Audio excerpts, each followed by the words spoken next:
2025 IPL mega ఆక్షన్లో ప్రతి team target చేసే ఒక ముగ్గురు ప్లేయర్స్ని ఇక్కడ నేను చెప్పబోతున్నాను. కేవలం ముగ్గురు ప్లేయర్సే, కానీ ఇంట్రెస్టింగ్ వీడియో అనమాట. ఎందుకు అంటే నేను లాస్ట్ సీజన్ ఆ టీమ్స్కి ఆడి ఉంటారు కదా, ఆ ప్లేయర్స్ని ఇక్కడ నేను చెప్పట్లేదు. For example Chennai Super Kings team Devon కాన్వెని టార్గెట్ చేస్తుందని ప్రతి ఒక్కరికి తెలుసు. సో నేను అలా చెప్పట్లేదు. సో అలా కాకుండా కొత్తగా వాళ్ళు ఎవరిని టార్గెట్ చేస్తారు, అలాంటి వాళ్ళ గురించి ఇక్కడ నేను డిస్కస్ చేయబోతున్నాను. తప్పకుండా ఈ వీడియో మీకు నచ్చి తీరుతుంది.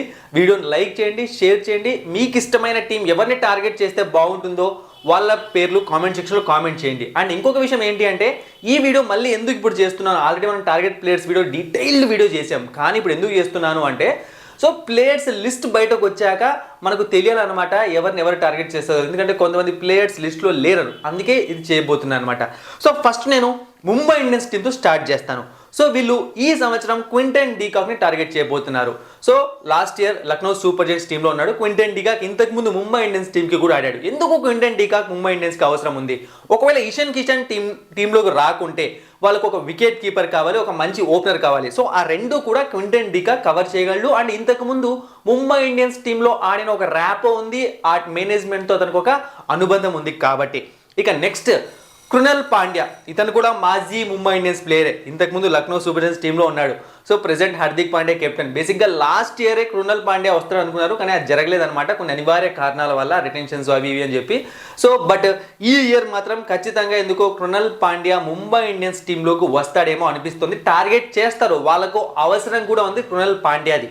ఇక నెక్స్ట్ చూసాము అంటే Rahmanullah Gurbaz. So wicket keeper కావాలి, ఓపెనర్ కావాలి. ఒకవేళ క్వింటన్ డీకాక్ రాలేదు, ఇషాన్ కిషన్ రాలేదు, అప్పుడు ఒక మంచి ప్లేయర్ కావాలి అనుకుంటే తక్కువ ప్రైస్లో, ఎందుకంటే ముంబై ఇండియన్స్ దగ్గర ఎక్కువ అమౌంట్ లేదు పెద్ద పెద్ద ప్లేయర్స్ వెనక పడ్డానికి, రిషబ్ పంత్ కోసం, కేఎల్ రాహుల్ కోసం పడ్డానికి. సో రహమనుల్లా గుర్బాజ్ వెనక పడుతుంది, తీసుకునే ఛాన్స్ కూడా కనిపిస్తున్నాయి. ఇక నెక్స్ట్ చూసాము అంటే సన్ రైజర్స్ హైదరాబాద్ ఎవరిని టార్గెట్ చేస్తుంది? ఫస్ట్ నితీష్ రాణా. ఎందుకు నితీష్ రాణాను టార్గెట్ చేస్తుంది? మీరు చూసారు అంటే రాహుల్ త్రిపాఠి ఆప్షన్స్లోకి వచ్చేసాడు. మళ్ళీ రాహుల్ త్రిపాఠి ఎస్ఆర్హెచ్ టీంలోకి వెళ్తాడో లేదో మనకు తెలియదు. సో ఆ ప్లేస్లో అంటే ఆ మిడిల్ ఆర్డర్లో ఆడే ప్లేయర్ ఒకరు కావాలి. Nitish Rana perfect player, and left hand player అంటే ఇంకా ప్లస్ అనమాట. ఎందుకంటే ఆ కాంబినేషన్స్ చేంజ్ అయినప్పుడు కొన్నిసార్లు గేమ్లో చాలా యూజ్ అవుతూ ఉంటాయి ఆ టీమ్స్కి. సో నితీష్ రాణాని టార్గెట్ చేస్తారు. అండ్ నితీష్ రాణా ప్రైస్ కూడా ఎక్కువకు వెళ్ళే ఛాన్స్ ఉండదు అనమాట, అందుకే అతను టార్గెట్ చేస్తారు.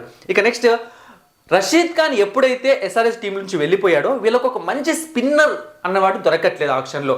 సో వాషింగ్టన్ సుందర్ని ట్రై చేస్తున్నారు, అంటే ఆల్రౌండర్ అనుకోండి.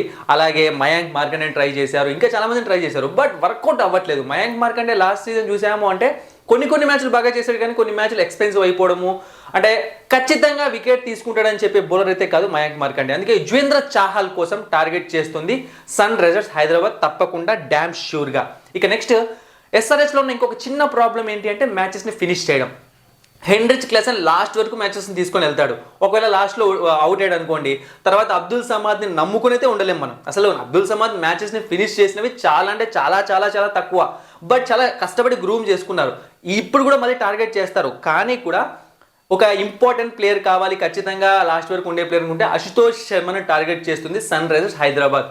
సో చాలా యూజ్ అయ్యే ప్లేయర్ అనమాట. పెద్ద అమౌంట్కు వెళ్తాడా లేదా అన్నది ఆప్షన్ డైనమిక్స్ మీద డిపెండ్ అయి ఉంటుంది. సో ఫినిషర్స్ కావాలనుకునే టీమ్స్ అన్ని కూడా అశుతోష్ శర్మ వైపు ఖచ్చితంగా వెళ్ళే ఛాన్స్ కనిపిస్తోంది.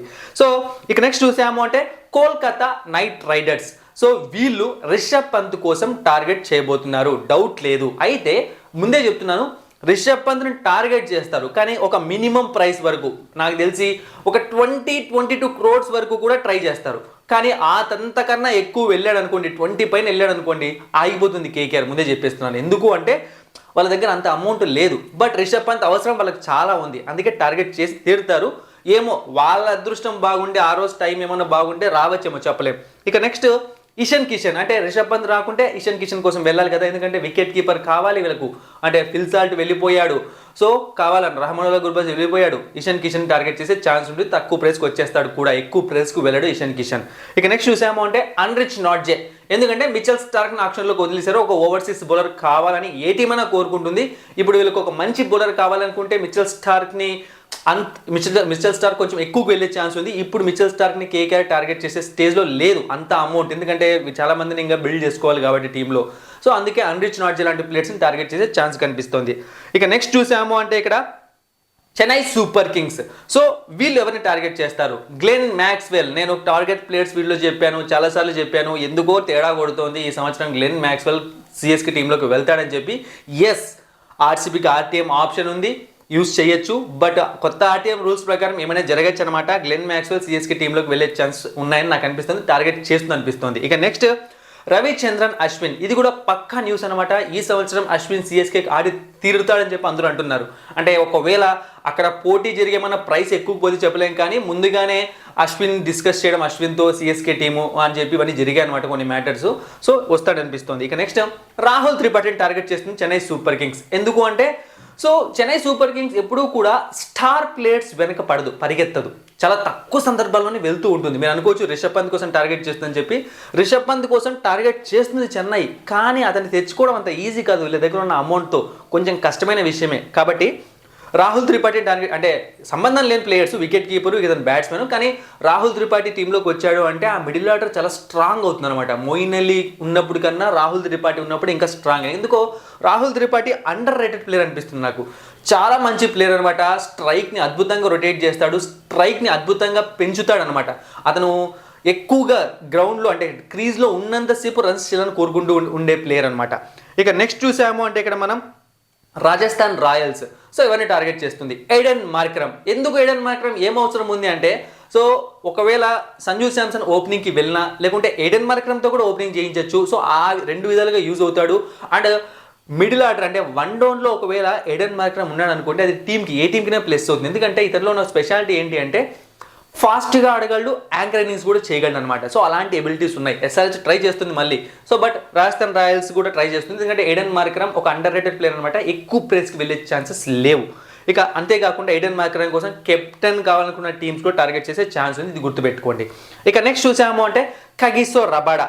సో ట్రెంట్ బోల్ట్ని ఆక్షన్లోకి వదిలేశారు. సో ఇప్పుడు ట్రెంట్ బోల్ట్ మళ్ళీ టీంలోకి వస్తాడో రాడో చెప్పలేము, ఎందుకంటే ప్రతి సంవత్సరం ట్రెంట్ బోల్ట్ పర్ఫార్మెన్స్ తగ్గట్లేదు, కానీ టీమ్స్ కొన్నిసార్లు మారుతూ ఉంటాడు అనమాట. ఎందుకంటే ప్రతిసారి ఆక్షన్ జరిగినప్పుడు చాలా అద్భుతంగా మంచి బౌలర్ కాబట్టి. సో అందుకే రబాడా కోసం ట్రై చేస్తారో అనిపిస్తుంది. ఇక చాహల్ లేడు, అశ్విన్ లేడు, మళ్ళీ టీంలోకి వస్తాడో రారో తెలియదు. కాబట్టి Suyash Sharma KKR bowler, spin bowler, ఇతని కోసం టార్గెట్ చేసే ఛాన్స్ ఉంది. ఒక క్వాలిటీ బౌలర్ అనమాట సుయాష్ శర్మ. అతన్ని కరెక్ట్గా గ్రూమ్ చేసుకుంటే, ఇంకా ఇప్పుడిప్పుడు ఆడుతున్నాడు కాబట్టి కొన్ని మ్యాచెస్ ఎక్స్పెన్సివ్ అవ్వచ్చు, కానీ చాలా మంచి బౌలర్ అనమాట.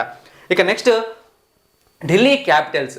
సో వీళ్ళు ఎవరి కోసం టార్గెట్ చేస్తారు? చిన్న పిల్లని అడిగిన ఐపీఎల్ చూస్తే పిల్లని అనేది చెప్పేస్తారు. శ్రేయస్ అయ్యర్ ఈ సంవత్సరం ఢిల్లీ క్యాపిటల్స్లోకి వెళ్ళడానికి 99.9% ఛాన్సెస్ ఉన్నాయి. వాళ్ళ దగ్గర అంత అమౌంట్ కూడా ఉంది. శ్రేయస్ అని టార్గెట్ చేసి తీరుతారు. సో వాళ్ళకు కెప్టెన్ కావాలి కాబట్టి. ఇక next Phil Salt. So last year ఎలా ఆడాడో మనం చూసాము. ఫిల్ సాల్ట్ కోసం ఢిల్లీ క్యాపిటల్స్ ఖచ్చితంగా గట్టిగా ట్రై చేస్తుంది. తెచ్చుకోగల సత్తా కూడా వాళ్ళ దగ్గర ఉంది.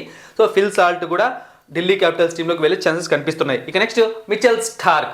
సో ఒక ఓవర్సీస్ ఫాస్ట్ బౌలర్ కావాలి. అన్రిచ్ నాట్జీ వెళ్ళిపోయాడు అండ్ ఇప్పుడు వాళ్ళు చాలా మందిని రిటైన్ చేసుకోలేదు కాబట్టి ఒక మంచి ఫాస్ట్ బౌలర్ కావాలి. సో మిచెల్ స్టార్క్ కోసం ముందే చెప్తున్నాను, ఒకవేళ శ్రేయస్ అయ్యర్ని టీంలోకి తెచ్చుకున్నారంటే మిచెల్ స్టార్క్ని తెచ్చుకోవడం కష్టం. సో డిపెండ్స్ అనమాట. కొన్నిసార్లు అలా ఆక్షన్ డైనమిక్స్ చూసుకొని అమౌంట్ని బట్టి మాత్రమే వెళ్తారు. బట్ ఈ ఇద్దరిని కూడా టార్గెట్ చేసే ఛాన్స్ కనిపిస్తోంది. ఇక నెక్స్ట్ చూసాము అంటే royal Challengers Bengaluru. So friends ఎవరిని టార్గెట్ చేస్తుంది? కేఎల్ రాహుల్ ఆర్సీబీలోకి వెళ్ళడానికి రెడీగా కూర్చున్నాడు ఖర్చీప్ వేసుకొని. ఈవెన్ ఆర్సీబీ కూడా కేఎల్ రాహుల్ కోసం గట్టిగా ట్రై చేస్తుంది. అండ్ వాళ్ళ దగ్గర అమౌంట్ ఉంది. కేఎల్ రాహుల్ చాలా ఈజీగా తెచ్చుకోగలరు కాబట్టి ఖచ్చితంగా తెచ్చుకుంటారు. ఇక next Jake Fraser. So last year Delhi Capitals టీంలో ఉన్నాడు అండ్ అద్భుతమైన హిట్టర్ అనమాట. Perfect T20 batsmen. సో ఇతని కోసం జేక్ ఫ్రాసర్ని తీసుకునే ఛాన్స్ ఉంది. ఎవరు? Royal Challengers Bengaluru. అయితే ఒకవేళ జేక్ ఫ్రాసర్ వస్తే మాత్రం ఆర్సీబీ టీం చాలా స్ట్రాంగ్ అవుతుంది ఓపెనింగ్ పరంగా. ఇక నెక్స్ట్ మిచెల్ స్టార్క్. సో ఇతని కోసం కూడా టార్గెట్ చేస్తుంది రాయల్ ఛాలెంజర్స్ బెంగళూరు. వీళ్ళ దగ్గర ఆ అమౌంట్ కూడా ఉంది. వీళ్ళు అనుకుంటే కేఎల్ రాహుల్ని టార్గెట్ చేయగలరు, మిచెల్ స్టార్క్ని కూడా టార్గెట్ చేయగలరు. సో ఈ విధంగా ఉండే ఛాన్స్ ఉంది. ఫ్రెండ్స్, మన తెలుగు బస్ టెలిగ్రామ్ ఛానల్లో ఐపీఎల్కి సంబంధించిన ఇంపార్టెంట్ లైవ్ అప్డేట్స్ అంటే ఆక్షన్ రోజు మినిట్ టు మినిట్ అప్డేట్స్ అనేవి మనం ప్రొవైడ్ చేస్తామన్నమాట. డిస్క్రిప్షన్ బాక్స్లో లింక్ ఉంది, వెంటనే వెళ్ళి జాయిన్ అవ్వండి. అలాగే మన ఇతర సోషల్ మీడియా ప్లాట్ఫామ్స్ని కూడా ఫాలో అవ్వండి. ఇన్స్టాగ్రామ్, వాట్సాప్ ఛానల్ ఇవన్నీ కూడా మిస్ అవ్వకండి. ఆక్షన్ రోజు మీకు చాలా యూజ్ అవుతుంది, ఆక్షన్ తర్వాత యూజ్ అవుతుంది, ఆక్షన్ ముందు కూడా యూజ్ అవుతుంది. వెంటనే వెళ్ళి జాయిన్ అవ్వండి. సో ఇక నెక్స్ట్ చూసాము అంటే మనం లక్నో సూపర్ జైంట్స్. సో వీళ్ళు ఎవరిని టార్గెట్ చేస్తారు? జేక్ ఫ్రాసర్ని వీళ్ళు కూడా టార్గెట్ చేస్తారనమాట. ఎందుకంటే వీళ్ళకి ఒక మంచి భారీ హిట్టింగ్ ఓపెనర్ కావాలి. కేఎల్ రాహుల్ ఓపెనింగ్తో వీళ్ళంతా ఏమంటారు సాటిస్ఫై అవ్వలేదన్నమాట. వీళ్ళకి ఒక భారీ హిట్టర్ కోసం చూస్తున్నారు, కైల్ మేయర్స్ అలాంటి వాళ్ళ హిట్టింగ్ కోసం. సో అందుకే టార్గెట్ చేస్తారు. ఇక నెక్స్ట్ వెంకటేష్ అయ్యర్ కోసం టార్గెట్ చేస్తారనమాట. సో అతను కూడా ఓపెనింగ్ ప్లేస్ కోసమే. ఇక నెక్స్ట్ మిచెల్ మార్ష్ ఆల్రౌండర్. మీకు డౌట్ వస్తుంది మరి కెప్టెన్ ఎవరు అని చెప్పి. సో వీళ్ళు ఫిక్స్ అయిపోయారు ముందుగానే, కెప్టెన్ కోసం ట్రై చేద్దాం ఆక్షన్లో. అది శ్రేయస్ అయ్యర్ అవ్వచ్చు, లేకుంటే రిషబ్ పంత్ అవ్వచ్చు. ఒకవేళ రాలేదనుకోండి నికోలస్ పురాన్ పెట్టేస్తారు కెప్టెన్, అంతే. సో అందుకే ఇక్కడ నేను అంతగా మెన్షన్ చేయలేదు కెప్టెన్షిప్ ఉన్న ప్లేయర్స్ని. ఇక నెక్స్ట్ గుజరాత్ టైటాన్స్. సో ఎవరిని టార్గెట్ చేస్తుంది? వీళ్ళ దగ్గర ఉన్న అమౌంట్ కొంచెం ఇబ్బంది పడినా, అంటే ఇబ్బంది ఏం లేదు, మినిమం అమౌంట్ ఉంది. రిషబ్ పంత్ని టార్గెట్ చేస్తారు యాజ్ ఎ వికెట్ కీపర్గా, కెప్టెన్గా కాదు. ఎందుకంటే శుభ్మన్ గిల్ ఫిక్స్ అయ్యాడు. లేదు రిషబ్ పంత్ రాడు అనుకుంటే ఇంకొక వికెట్ కీపర్ కమ్ బ్యాట్స్మెన్ కోసం వెళ్తారు. బట్ రిషబ్ పంత్ కోసం వీళ్ళు కూడా బెడ్డింగ్ వేసి తీరుతారు టీంలోకి తెచ్చుకోవడానికి. బట్ కష్టమే, నాకు ఎందుకో వేరే టీంలోకి వెళ్తాడు అనిపిస్తుంది. టార్గెట్ చేస్తారు కదా. ఇక next Marcus Stoinis. So allrounder position అనమాట. వీళ్ళకి ఒక మంచి ఆల్రౌండర్ కావాలి. విజయ్ శంకర్ ఇలాంటి వాళ్ళు కాకుండా ఖచ్చితంగా పర్ఫామ్ చేసే ప్లేయర్స్, హిట్టర్స్. సో టార్గెట్ చేస్తారు. ఇక నెక్స్ట్ ముస్తఫిజుర్ రెహమాన్. ఎందుకు అంటే మోహిత్ శర్మ ఒకవేళ టీం నుంచి వెళ్ళిపోయాడు అనుకోండి, మోహిత్ శర్మ కోసం ఈసారి టార్గెట్ చేయకపోవచ్చు గుజరాత్ టైటాన్స్. బట్ వాళ్ళు ఆడే మన ఐపీఎల్ ఆడే కొన్ని పిచ్చెస్లో ఈ స్లో బౌలర్స్ వేరియేషన్స్ ఉన్న వాళ్ళు బాగా వర్కౌట్ అవుతారు. అందుకే మోహిత్ శర్మ కొన్ని మ్యాచెస్లో చాలా అద్భుతంగా హిట్ అయ్యాడు. లాస్ట్ సీజన్ లాస్ట్లో మళ్ళీ ఫెయిల్ అయ్యాడు అనమాట, ఎందుకంటే పిచ్చెస్ని చేంజ్ చేయడం వల్ల. సో అందుకే ఇతని కోసం టార్గెట్ చేస్తారు. Mustafizur Rahman minimum guarantee player and underrated player, తక్కువ ప్రైస్కి వచ్చేస్తాడు. ఇక next last but not least Punjab Kings ఎవరిని టార్గెట్ చేస్తుంది? ఇది చెప్పడం చాలా కష్టం, ఇది నేను ఒప్పేసుకుంటున్నాను. ఎందుకంటే శ్రేయస్ అయ్యర్ కోసం టార్గెట్ చేస్తారు, రిషబ్ పంత్ కోసం టార్గెట్ చేస్తారు అనమాట. ఇద్దరి కోసం కూడా టార్గెట్ చేస్తారు. వీళ్ళ దగ్గర 110.5 crores మనీ ఉంది. సో కెప్టెన్ కావాలి. సో ఇద్దరి కోసం టార్గెట్ చేస్తారు. చెప్పలేం, ఇద్దరు కేఎల్ రాహుల్ కోసం మాత్రం టార్గెట్ చేయాలనిపిస్తోంది. సో ఈ ఇద్దరిలో ఎవరో ఒకరు పంజాబ్ కింగ్స్ టీంలోకి వెళ్ళినా ఆశ్చర్యపోనవసరం లేదు, మిగతా టీమ్స్ అన్ని బాధపడిన ఆశ్చర్యపోనవసరం లేదు. ఇక నెక్స్ట్ ఫిల్ సాల్ట్ కోసం కూడా వీళ్ళు టార్గెట్ చేసే ఛాన్స్ ఉంది, భారీ హిట్టర్.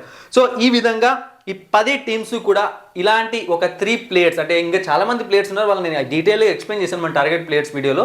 సో ఇలా ఈ 10 టీమ్స్ కూడా ఈ 30 players కోసం టార్గెట్ చేస్తారనిపిస్తోంది. మరి మీరు ఎవరిని టార్గెట్ చేస్తారనుకుంటున్నారో కామెంట్ సెక్షన్లో కామెంట్ చేయండి. అలాగే మన తెలుగు బస్ టెలిగ్రామ్ ఛానల్లో జాయిన్ అవ్వండి, డిస్క్రిప్షన్ బాక్స్లో లింక్ ఉంది. Thank you for watching and supporting me. మరిన్ని ఇంట్రెస్టింగ్ వీడియోస్ కోసం సబ్స్క్రైబ్ చేయడం మర్చిపోకండి.